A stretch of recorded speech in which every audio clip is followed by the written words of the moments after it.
नमस्कार बच्चों, मैं स्वागत करती हूँ आपका विंसम डिजिटल लर्निंग प्लेटफॉर्म पे। तो आज जो है हम कक्षा 6 के अध्याय 2 के प्रश्न उत्तर हल करेंगे। अध्याय 2 जो है वो है हमारा बचपन, जो कि एक संस्मरण विधा में लिखा हुआ है और जिसे लिखा गया है कृष्णा सोपती के द्वारा। तो जो हमारी लेखिका है कृष्णा सोपती, उन्होंने बचपन संस्मरण में अपनी बचपन की यादों के बारे में लिखा है कि उनका बचपन जो है वो किस प्रकार से गुजरा और बचपन में उन्हें क्या करना पसंद था, किस प्रकार की पोशाकें पसंद थी। और ही साथ में साथ हमें ये भी बताया है कि उनके बचपन और आज के जो बच्चे बचपन जो जी रहे हैं उसमें कितना बदलाव आ गया है, कितना विकास हो चुका है। तो हम बचपन जो संस्मरण है उस पर आधारित प्रश्न उत्तर आज हल करेंगे। चलिए देखते हैं आगे। देखिए, संस्मरण से हमारे प्रश्न उत्तर है, जो हमने संस्मरण पढ़ा है उसी के अंदर से हमें इसके उत्तर जो है वो देने होंगे। तो पहला प्रश्न है हमारा, लेखिका बचपन में इतवार की सुबह क्या क्या काम करती थी। तो पहला प्रश्न है, हमने संस्मरण पढ़ा है और हमें आपको बच्चों याद आ रहा होगा कि लेखिका जो है इतवार रविवार को सुबह क्या किया करती थी।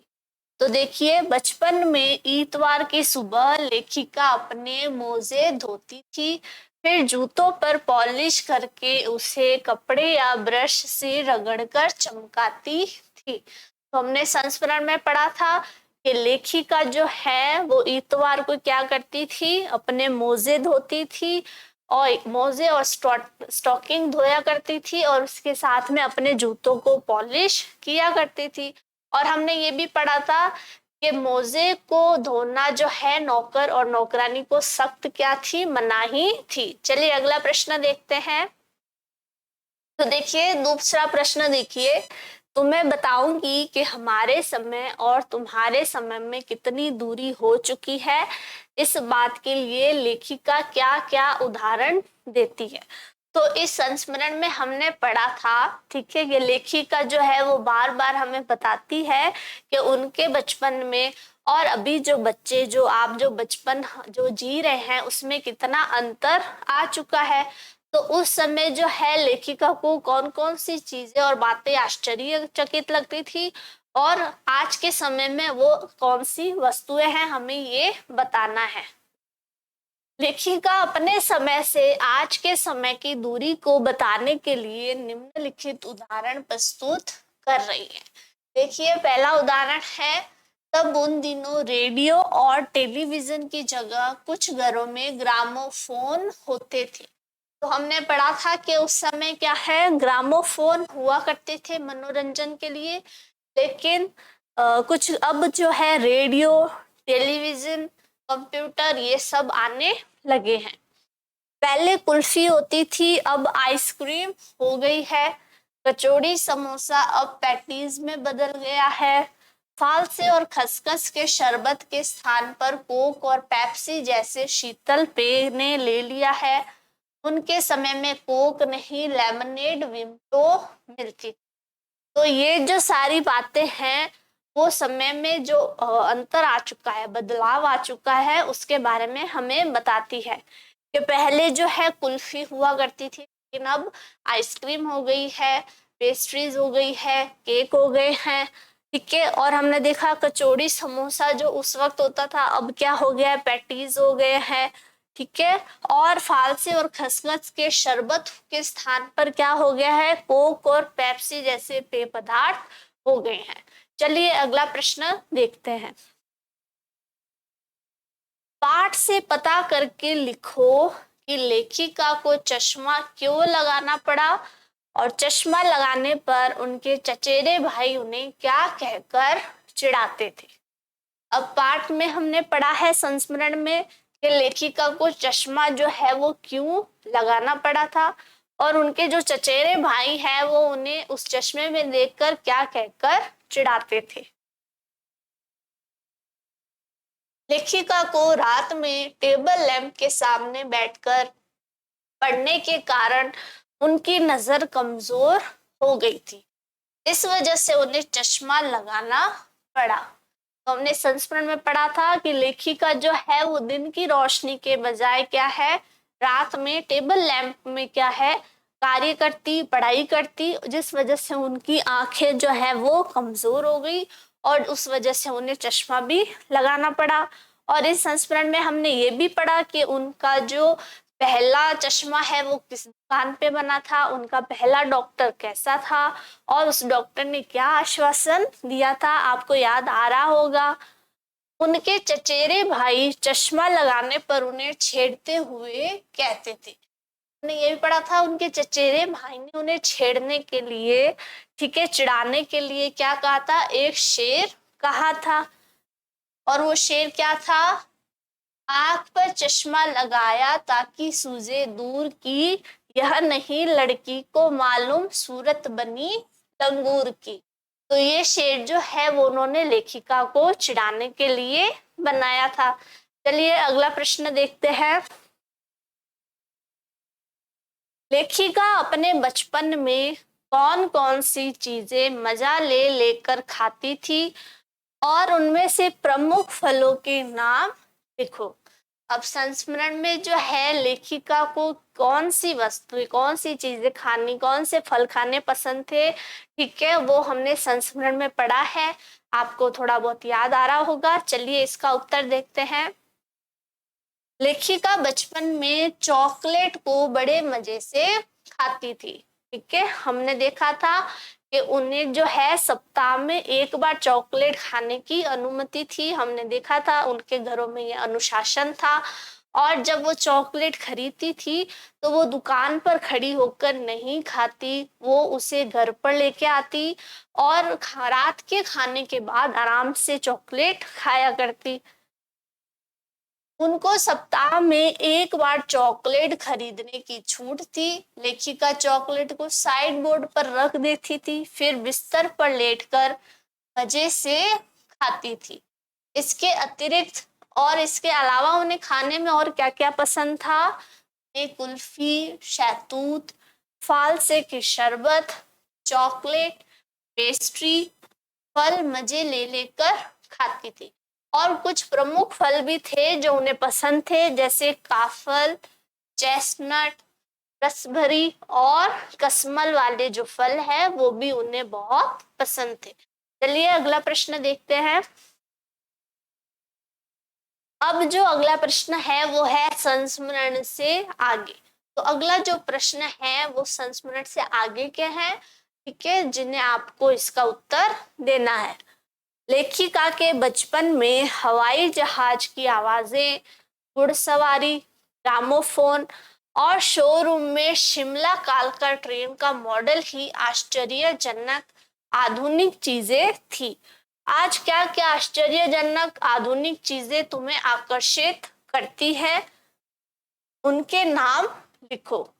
तो देखिए उस समय क्या था, हमने देखा था कि ये जो है लेखिका के बचपन के समय की बात है। तो उस समय इतना विकास नहीं हुआ था, ठीक है, तो उस समय क्या है, हवाई जहाज की आवाज, घुड़सवारी और ग्रामोफोन, शिमला कालका ट्रेन का मॉडल, ये सभी आधुनिक वस्तुएं लगती थी। और उस समय जो है ये सारी वस्तुएं लेखिका को आश्चर्यचकित करती थी। तो आज के समय में आपको अपने आसपास देखना है कि ऐसी कौन सी वस्तुएं हैं जो आपको आश्चर्यचकित करती है। तो वो वस्तुएं जो है वो निम्न रही होगी।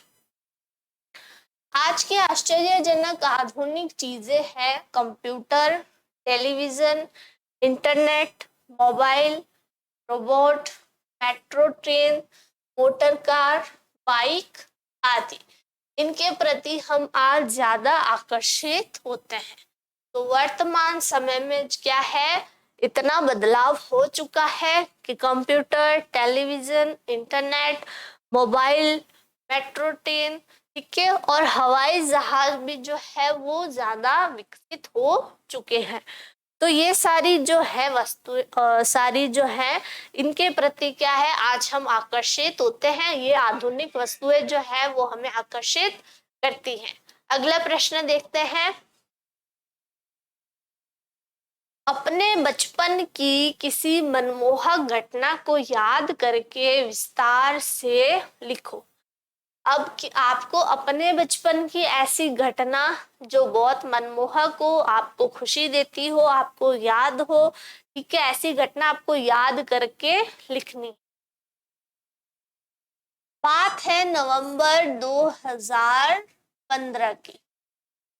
उस वक्त अखबारों और समाचार पत्रों में हर जगह चिड़ियाघर के चित्र छाए हुए थे। मेरी कक्षा के कुछ सहपाठी अपने परिवार के साथ चिड़ियाघर घूमकर आए और वहां के बारे में बताया। मेरा भी वहां जाने का बहुत मन हुआ। मैंने अपने पिताजी से जिद की, लेकिन उन्होंने मना कर दिया।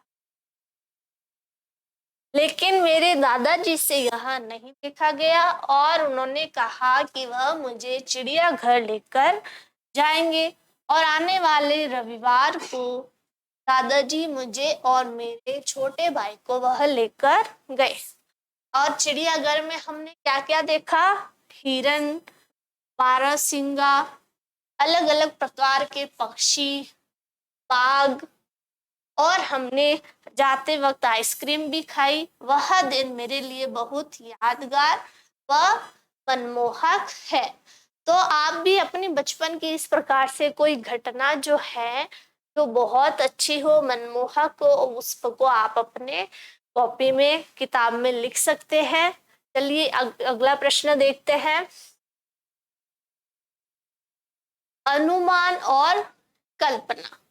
तो अनुमान और कल्पना जो है वो भी संस्मरण से बाहर के प्रश्न उत्तर है।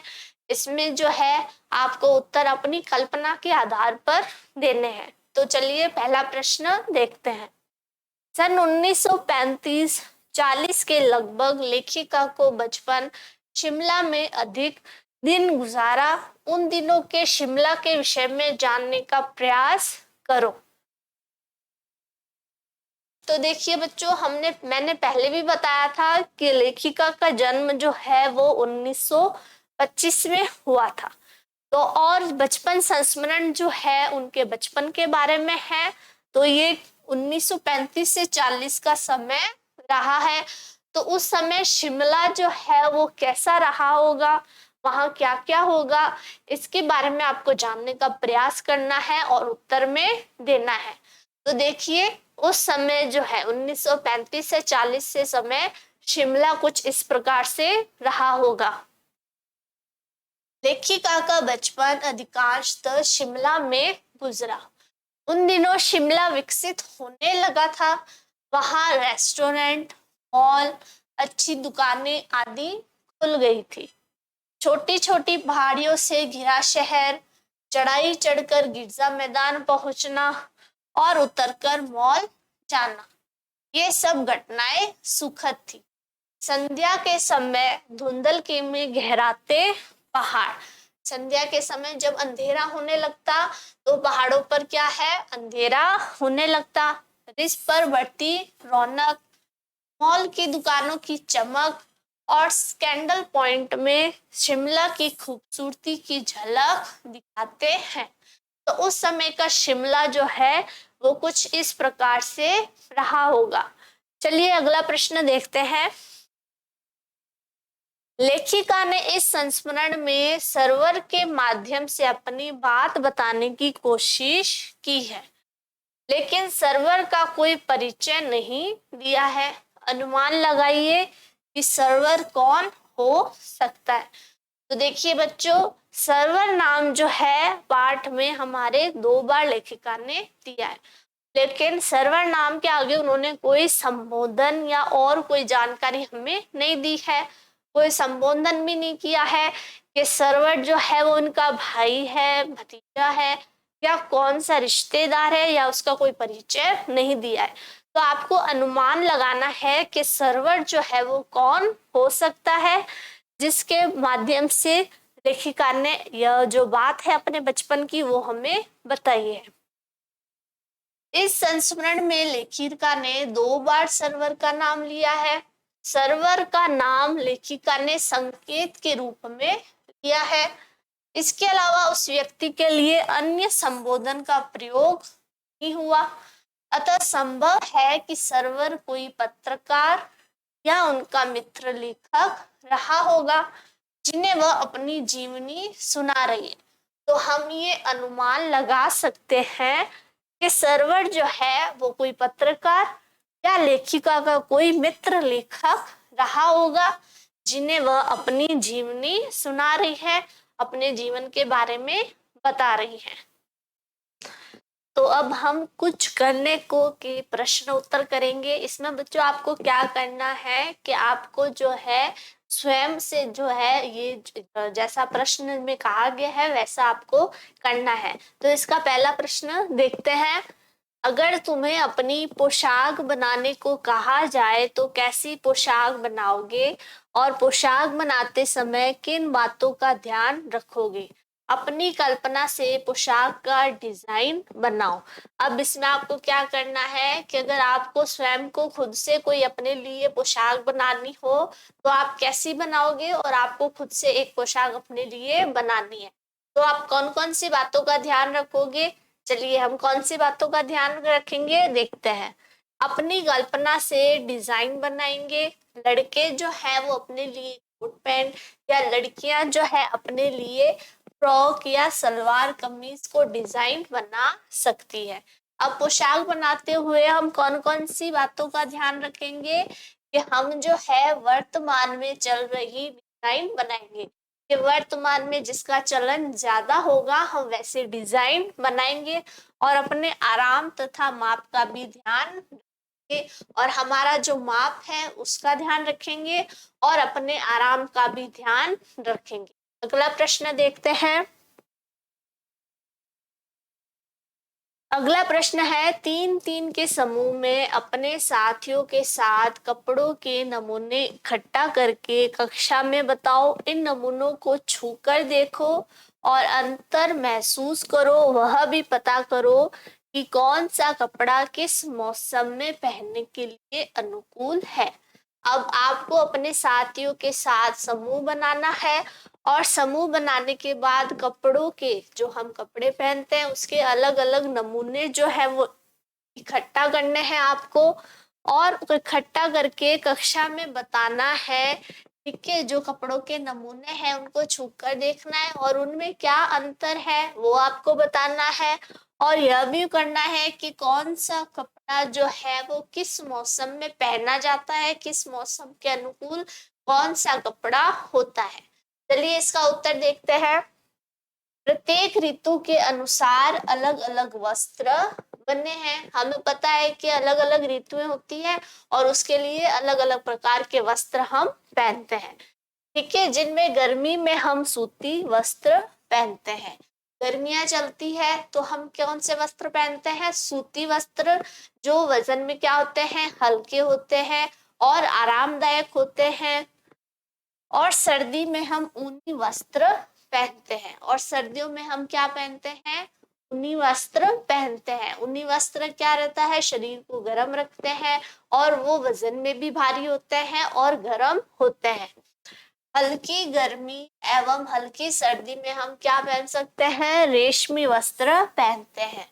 रेशमी वस्त्र क्या होता है? रेशम का कपड़ा होता है, वो अत्यधिक मुलायम होता है और वो कीड़े से क्या है वो धागा बनता है। अगला प्रश्न देखते हैं। अब इसमें देखिए हमने जो देखा उत्तर उसमें हमने सूती वस्त्र और ऊनी वस्त्र और रेशम के वस्त्रों के बारे में पढ़ा। हम गर्मियों में क्या पहनते हैं? देखिए जैसे सूती वस्त्र पहनते हैं और ऊनी वस्त्र हम जो है हम सर्दियों में पहनते हैं और रेशम के वस्त्र पहनते हैं। मतलब हमने अलग अलग कपड़ों के नमूने देखे हैं। अब देखिए सूती वस्त्र जो है वो क्या है? कपास से सूती फाइबर बनाए जाते हैं। कपास बेहद नरम और आरामदायक होता है। सूती कपड़े त्वचा को सांस लेने, गर्म हवा से बचाने, त्वचा की बरकरार रखने में सबसे अहम भूमिका निभाते हैं। अगर हम सूती वस्त्र को हाथ लगा के देखेंगे तो हमें क्या महसूस होगा कि वह क्या है? अत्यधिक आरामदायक है और बेहद नरम है। और हम देखेंगे कि वो किससे बनता है, कपास से सूती पर, मतलब उसका सूती का जो धागा है वो कपास से बनता है। अब देखिए ऊनी वस्त्र। ऊनी वस्त्र हम कब पहनते हैं, सर्दियों में पहनते हैं। ऊनी वस्त्र भेड़ों या अन्य जानवरों के बाल काटकर उनसे बनी ऊन से बनता है। अब जो ऊन है, ठीक है, मतलब हमारे जो गर्मियों के सर्दियों के वस्त्र है वो किससे बनते हैं, ऊनी ऊन से। और ऊन किससे बनती है, भेड़ या अन्य जानवरों के जो बाल है उनके काट को ऊन का धागा बनाया जाता है। यह वजन में भारी और गर्म होता है। यह वजन में भी क्या होता है, भारी, और ये जो धागा है वो कैसा होता है, गर्म होता है। इसलिए सर्दियों में जो है हम तेज ठंडी हवा से, सर्द हवा से बच सकते हैं। अब देखिए रेशम, ठीक है। अब जो रेशमी वस्त्र है हमने देखा कि वो हम हल्की गर्मी या हल्की सर्दी में पहन सकते हैं। रेशम एक प्रकार का महीन, चमकीला और दृढ़ तंतु या रेशा जिससे कपड़े बने जाते हैं। यह तंतु कोश में रहने वाले एक प्रकार के कीड़े तैयार करते हैं। तो रेशम का धागा कौन तैयार करता है, एक कीड़ा तैयार करता है। रेशम के कीड़े जो है वो क्या कहलाते हैं, पिल्लू कहलाते हैं, और बहुत तरह के होते हैं।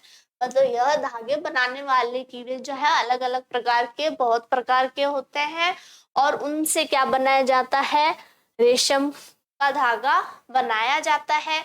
अब ये कपड़ा जो है वो कैसा होता है, अत्यधिक पतला होता है और मुलायम होता है। अगला प्रश्न देखते हैं। हथकरघा और मील के कपड़े बनाने के तरीकों के बारे में पता करो।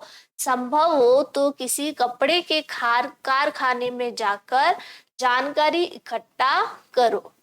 अब आपको क्या है, कपड़े और धागे जो है वो कहाँ बनते हैं, या तो मील में बनते हैं या हथकरघा में, या हाथ से बनाए जाते हैं। और अगर संभव हो तो आप किसी मिल में या कारखाने में जाके देख सकते हैं कि कपड़े जो है वो कैसे बनते हैं। अब देखिए हथकरघा और मील के कपड़ों में सबसे मुख्य अंतर होता है कि हथकरघा मतलब हाथ से बनाए जाने वाले कपड़े। जैसे मैंने आपको बताया कि हथकरघा में जो है वो हाथ से कपड़े बनाए जाते हैं, और मील के कपड़े मतलब मशीन द्वारा बनाए जाने वाले कपड़े। और मील में जो है वो कपड़े किससे बनाए जाते हैं, मशीनों से बनाए जाते हैं। अब देखिए हथकरघा के जो कपड़े होते हैं उनकी विशेषताएं, उनकी खासियत क्या होती है कि हथकरघा के कपड़े हाथ से बनाए जाते हैं। इन कपड़ों में ज्यादातर हाथ से कारीगरी की जाती है। इन कपड़ों को बनाने में काफी मेहनत लगती है, और ये हाथ से बनते हैं इसीलिए इनमें समय भी काफी लगता है, क्योंकि कढ़ाई से लेकर सिलाई तक सारा काम जो है वो कारीगर स्वयं ही करता है। सारा काम हाथ से किया जाता है इसलिए इनकी कीमत ज्यादा होती है। अब देखिए जो मिल में मशीन के जो कपड़े होते हैं, ठीक है, उनकी विशेषताएं क्या है। इन कपड़ों को बनाने की सारी प्रक्रिया मशीन द्वारा की जाती है। कपड़ों की कटिंग से लेकर फिनिशिंग तक सारा काम मशीन करती है। अब जो मशीन के द्वारा कपड़े बनाए जा रहे हैं उसमें क्या है, सारी प्रक्रिया मशीन के द्वारा होती है, और सारा कार्य जो भी है, ठीक है, कढ़ाई सिलाई ये सभी क्या है, मशीन के द्वारा ही होता है। अगला प्रश्न देखिए। हमारे देश में तरह तरह के भोजन, तरह तरह की पोशाकें प्रचलित है। कक्षा के बच्चों और शिक्षक इनके विविध रूपों के बारे में बातचीत करें। अब हमारे देश में क्या है, ठीक है, सभी राज्यों के और जिलों के क्या अलग अलग पोशाकें, ठीक है, और वस्त्र हो गए, और खान पान भी क्या है अलग अलग पाए जाते हैं। तो आपको क्या है इस बारे में क्या है बातचीत करनी है। तो देखिए हमारे देश में अनेकता में एकता वाला देश है। भारत में कुल 28 राज्य हैं, और सभी राज्यों की बोली, भाषा, पहनावा, रहन सहन एक दूसरे से एकदम अलग है। गुजरात में गुजराती भाषा बोली जाती है। उदाहरण के लिए देखिए कि गुजरात में क्या है, कौन सी भाषा बोली जाती है? गुजराती। और वहाँ के पहनावे में घाघरा चोली अहम है। अब जहाँ पे नवरात्रा चल रही होती है तो वहाँ के जो सभी लोग हैं, वहाँ का पहनावा जो है वो कौन सा अहम है? ये घाघरा चोली। और खाने में गुजराती खाना जैसे ढोकला, खाखरा प्रचलित है। वहीं अगर हम उत्तर प्रदेश की बात की जाए तो वहाँ पर हिंदी भाषा का इस्तेमाल किया जाता है और इसमें भी आपको भिन्नता देखने को मिलती है। ठीक है, तो कुछ उदाहरण जो है मैंने आपके लिए रखे हैं। जैसे कश्मीर में जो है, ठीक है, वहाँ का जो खान पान है उसमें क्या प्रसिद्ध हो जाता है? रोगन जोश। हिमाचल प्रदेश में क्या हो जाता है? जिसे हम एक जो पकवान है उसका नाम है भेल। उत्तराखंड में है झंगोरे की खीर। ठीक है, झंगोरे की खीर प्रचलित है। पंजाब में सरसों का साग, मक्के की मतलब सरसों की सब्जी हो गया, मक्के की रोटी हो गई। हरियाणा में जो है हरे छोले की सब्जी, ये जो है चने की सब्जी होती है जिसे कहते हैं हरे छोले की सब्जी। दिल्ली में जो है वहाँ की जो चाट है, ठीक है, वो ज्यादा प्रचलित है। उत्तर प्रदेश में बैंगन के कलौंजी। राजस्थान में केर सांगरी, राजस्थान की जो केर सांगरी की सब्जी है वो बहुत ज्यादा प्रसिद्ध है।